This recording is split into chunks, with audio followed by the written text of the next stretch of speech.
Therapists of Reddit, what have been the most manipulative things done by incredibly difficult patients?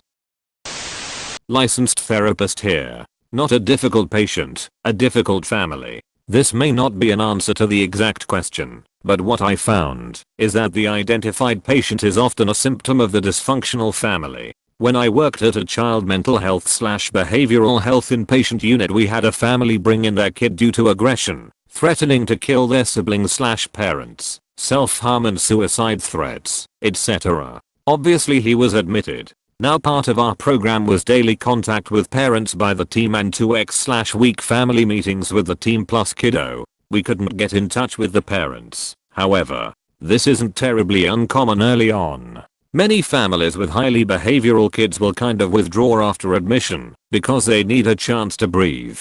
It doesn't sound right, but it's understood.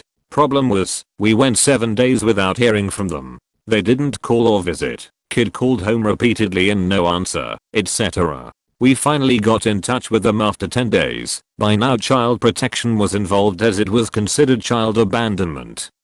When they answered the phone they said, "Oh, well, we're in Las Vegas. We won a 2-week trip on the radio the day before we dropped him off with you. We'll be back in a few days. We'll pick him up then." Our patient turned out to be one of the sweetest, most well-behaved, polite young kiddos I ever worked with. His family was a nightmare. He obviously didn't go back to them. He went to foster care. Parents tried to sue the hospital, the unit staff, the local child protection workers, the county, etc. It never went anywhere. I think about this kid often, and it was almost 10 years ago.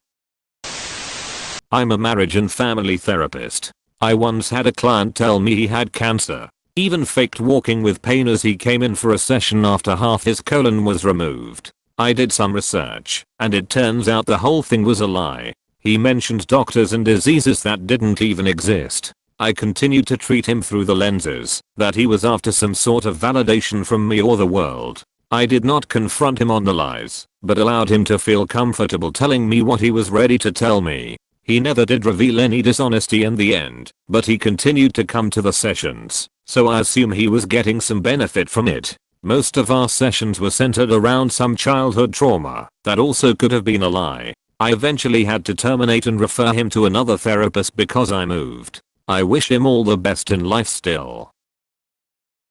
I just want to say that the best counselor I ever had let me lie. He knew I was lying. I knew he knew I was lying. He also knew my lying was a self-imposed barrier to avoid talking about what really was hurting me. He was my counselor for 2 years, and quite honestly, gave me the base of learning how to be okay. I'm hoping it was the same for your client. Thank you for being patient with him.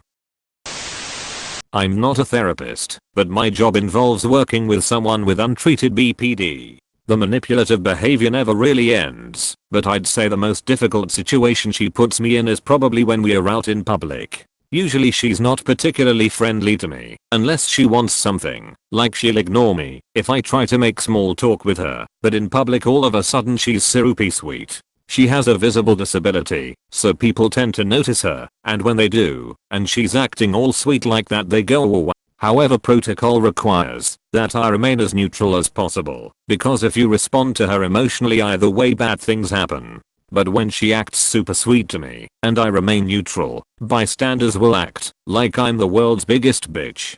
The thing is, she knows this and that's why she does it, because she likes it. When people think of her as some kind of poor thing who gets treated so badly, poor her. She enjoys being a victim. They don't know they're getting played, and I can't tell them because 1. That would be a breach of HIPAA, and 2. Who would believe me anyway? So I stand there and have to let everybody give me dirty looks and make comments to me about how terrible I'm at my job, while she stands there with a big grin on her face.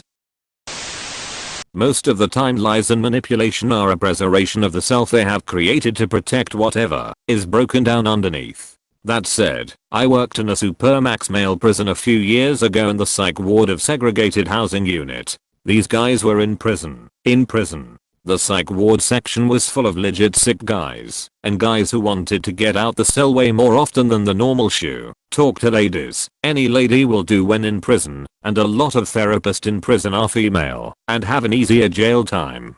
The dudes that were faking it were the epitome of manipulation and would oftentimes prey on the legit sick guys, and that pissed me off. So I came at them hard and documented everything to get them out of my program. Pissed a lot of scary people off, lol. If you like my videos, please consider liking and subscribing.